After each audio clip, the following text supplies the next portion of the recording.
Thank you. The next MOU is on bilateral cooperation in the agricultural sector. Of course, strengthening agricultural cooperation covering crop production, horticulture, research and animal health. It will be signed by Kenya's Cabinet Secretary for Agriculture and Livestock Development and Angola's Minister of External Relations.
Thank you. The next MOU to be signed is a MOU on telecommunications and ICT cooperation, which promotes cooperation in telecom and ICT, including tech development, satellite projects, education, and e-commerce. It will be signed by Kenya's Cabinet Secretary for ICT and Digital Economy and Angola's Minister of External Relations.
Thank you. We also have an MOU on oil and gas cooperation, which provides a framework for cooperation in oil and gas, covering information sharing, training, joint projects. It will be signed by Kenya's Cabinet Secretary for Energy and Petroleum and Angola's Minister of External Relations.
Thank you. We also have an MOU on health collaboration that seeks to establish health cooperation, including specialist training and recruitment of health professionals. It will be signed by Kenya's Cabinet Secretary for Health and Angola's Minister of External Relations.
Thank you very much. We have an MOU between diplomatic academies of the two countries, Kenya and Angola, which promotes cooperation between Kenyan and Angolan diplomatic academies. It focuses on capacity building and language training. That MOU will be signed by the Prime Cabinet Secretary and Cabinet Secretary for Foreign Affairs and Diaspora Affairs of Kenya and Angola's Minister of External Relations.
Thank you very much. And finally, we have an MOU on public service capacity development, which fosters cooperation in public service capacity development.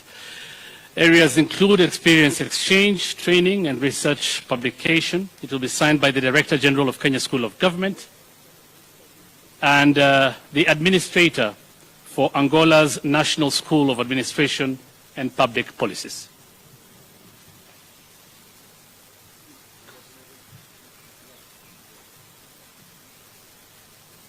Misha.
Thank you very much. Their Excellencies will now deliver a brief joint address to the media.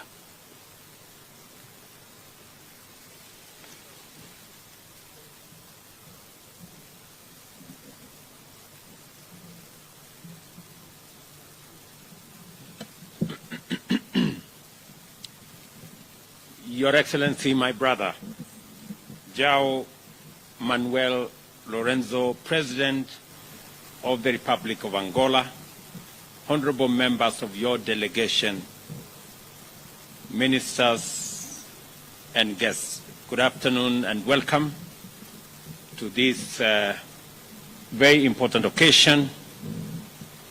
Mr. President, let me thank you on behalf of the people and government of Kenya for making this inaugural visit by a head of state, the first in the history of our two countries. Your Excellency, you have corrected an anomaly that has existed for close to 40 years, that Kenya and Angola share a rich history of engagement as Kenya was involved in the independence of your great country. Mr. President, you're coming to Kenya today and making this first ever state visit by a president of Angola is very well appreciated by the people of Kenya, and it marks a turning point in the relations between our two countries. I affirm, Mr. President, the cordial relations between our two countries, the extensive collaboration and bilateral bond of friendship between our two nations, and we consider your country as our most dependable strategic ally in our continent. This state visit, Mr. President, precedes a meeting of our officials for the first ever Joint Commission on Cooperation, which has accorded our two countries an opportunity to deliberate on issues of mutual interest and review the implementation status of bilateral instruments that will further strengthen the existing cooperation between our two countries. President Lorenzo had wanted to grace our Mashuda Day as our chief guest, but he did send his representative, the Foreign Minister Angola, Tete Antonio of Angola, at the national celebrations yesterday in Kericho. We reaffirm our commitment, Mr. President, to continue developing bilateral cooperation in trade, in investment, in agriculture, in forestry, capacity development in public service, in transport and communication, and in all the other sectors that has seen us today cement the relations between our countries and provide a wider and broader framework for the engagement between our two countries to go forward. We've just witnessed the signing of 11 bilateral legal instruments that will now underpin and provide a framework and a firm foundation for the growth of our bilateral relations, for the growth of our business relations, investment, and trade relations. Mr. President, all the MOUs that we have signed today on telecommunication and ICT, on oil and gas, mining and geology, health collaboration, capacity building in public service, and cooperation in our respective diplomatic academies, these frameworks will unlock the potential of our commerce, our trade, our government-to-government and people-to-people relations. President Lorenzo and I agree on the need to ensure improved people-to-people interaction. And the democratic credentials of Angola reflect the deep relations between our two countries and our common belief in the power of the people to run the affairs of their governments by electing leaders of their choice. We are very proud, Mr. President, of your re-election last year by an overwhelming endorsement by the people of Angola in a democratic, free and fair election. And you can count on Kenya as a partner in establishing our continent as a continent with democratic credentials, believe in the rule of law, and giving a chance to our people to decide their destiny, their progress, their development, and their government. We have had an extensive meeting with President Lorenzo, and we have agreed on many areas. I have briefed Mr. President, on what Kenya is doing alongside our East African community partners in stabilizing Eastern DRC. I have also congratulated President Lorenzo for his not just participation but leadership in especially the mediation efforts between DRC and Rwanda, and the leadership under ICGLR on managing the affairs with us in Eastern DRC. We concur that the situation in DRC needs to be brought under control. We share common positions on encouraging the government in DRC to work with its people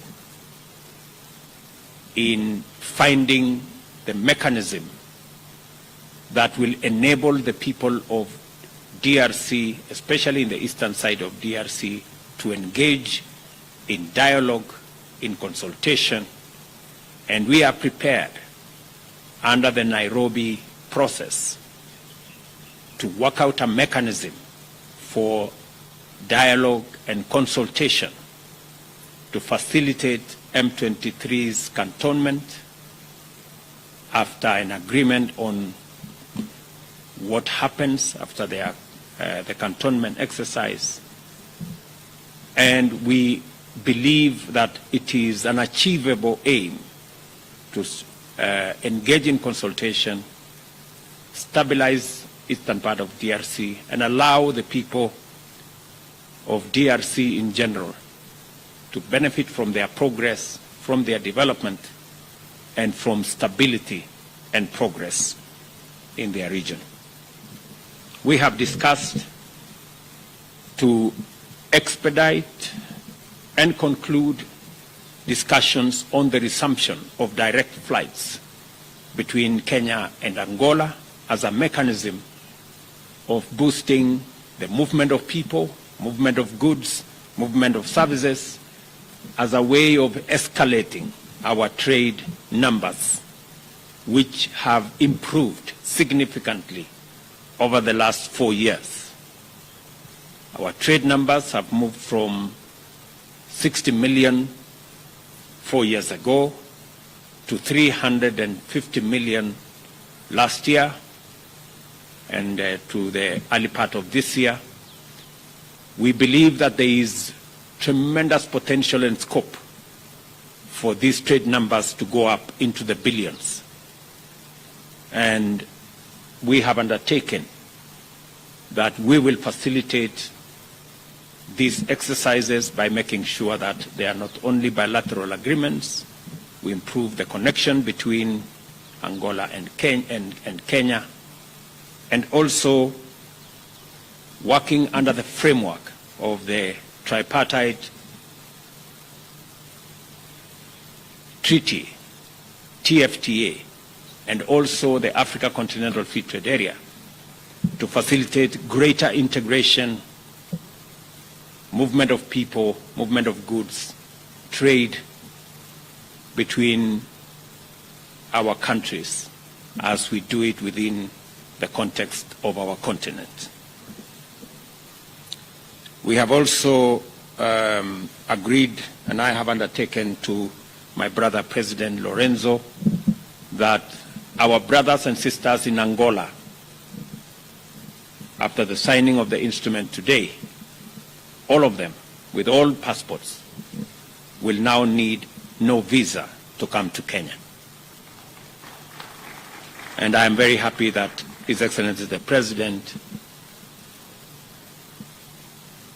has agreed that Angola will equally consider the same when they go back home. And Mr. President, I think it's a very positive process that will enable our people to move with their ideas, with their businesses, so that we can create a greater interaction between our two countries. Your Excellency, I am truly grateful that you considered making this first ever trip by state visit by a head of state from Angola to Kenya. I want to commit to you and to the people of Angola that in Kenya they have true friends and they have partners to work with for the progress of our two countries and for the progress of our continent. Mr. President, I also acknowledge that we suffer the consequences of climate change. And I want to thank you for sending your deputy for the Africa Climate Summit, which we held in Nairobi between the 4th and the 6th of last month, and that together we're going to formulate a common position as we go to COP28 in Dubai beginning next month to ensure that Africa makes its full contribution at this very crucial stage, especially in managing the effects of climate change that is ravaging our countries. Your Excellency, I am acutely aware that the trade numbers are in favor of Kenya. 96% of that trade is Kenyan goods finding its way to Angola.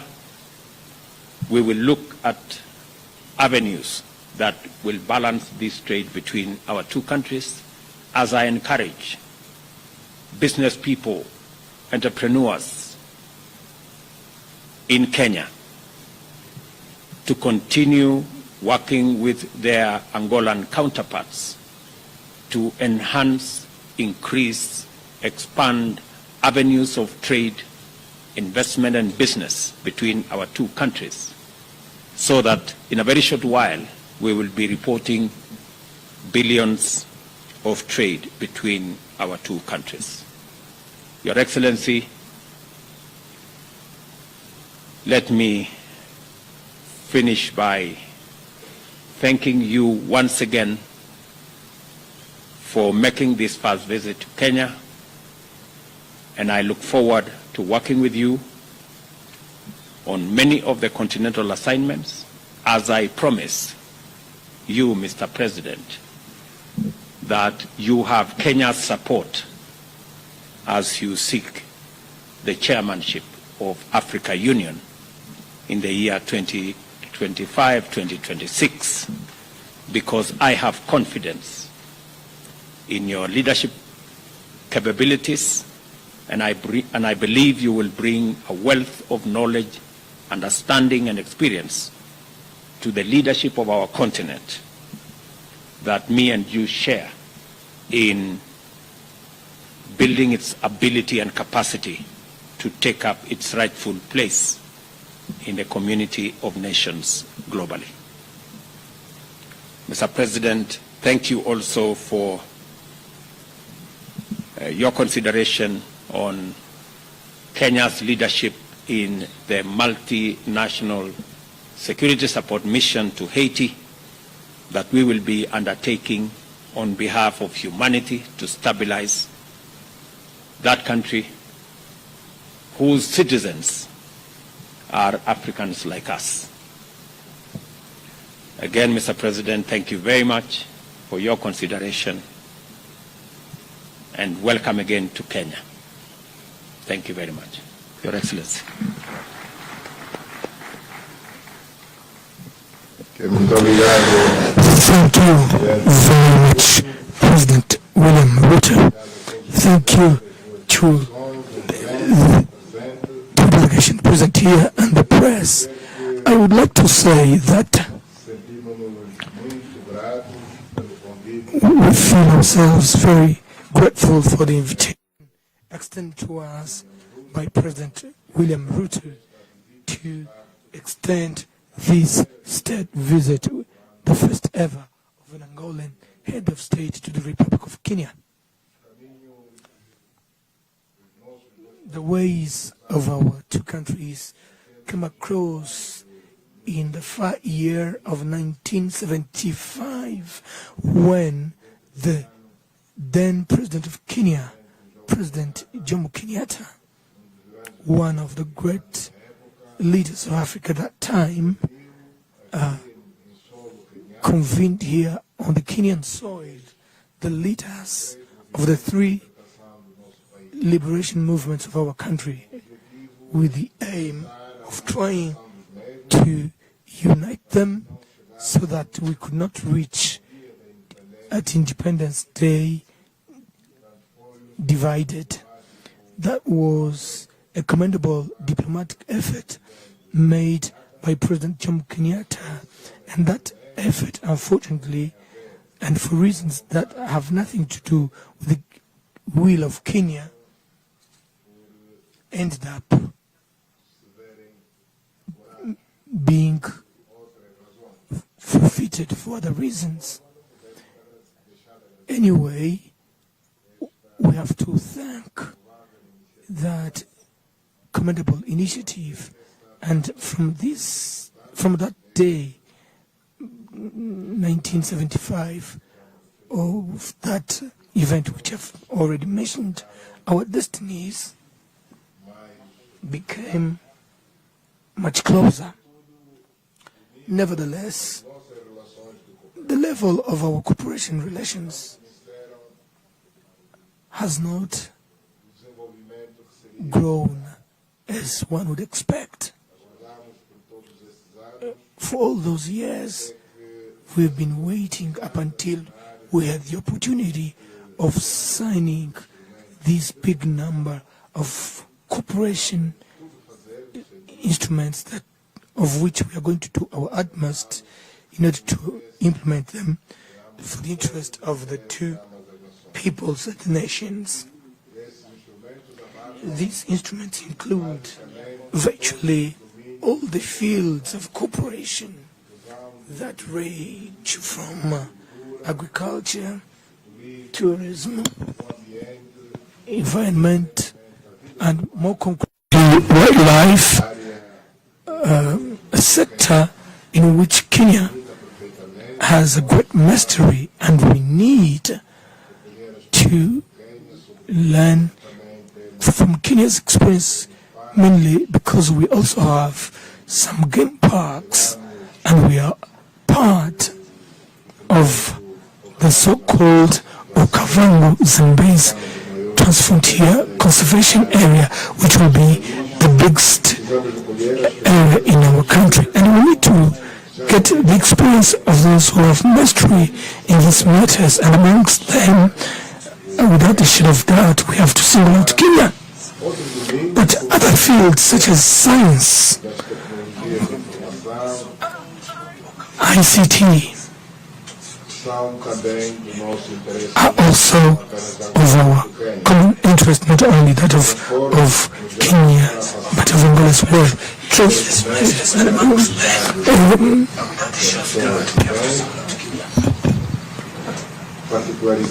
We have to single out the need for the resumption of the air connection between Nairobi and Luanda, which used to happen in the recent past, but due to COVID-19, that was interrupted and not resumed up until to date.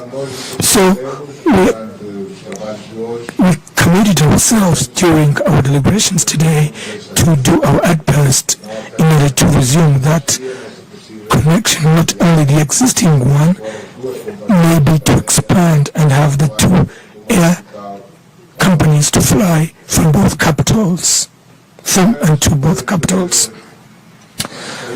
Trade between African countries is something that needs to be priority for our economies. For us to develop our continent, we need to correct the current situation whereby our exports are exclusively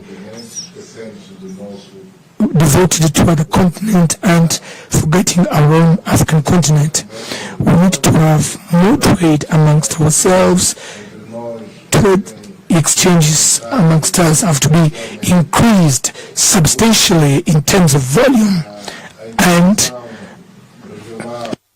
regional integration that is already taking place here amongst the Eastern African countries should be expanded to other sub-regions, and there we can have the bridge between SADC member states and EAC member states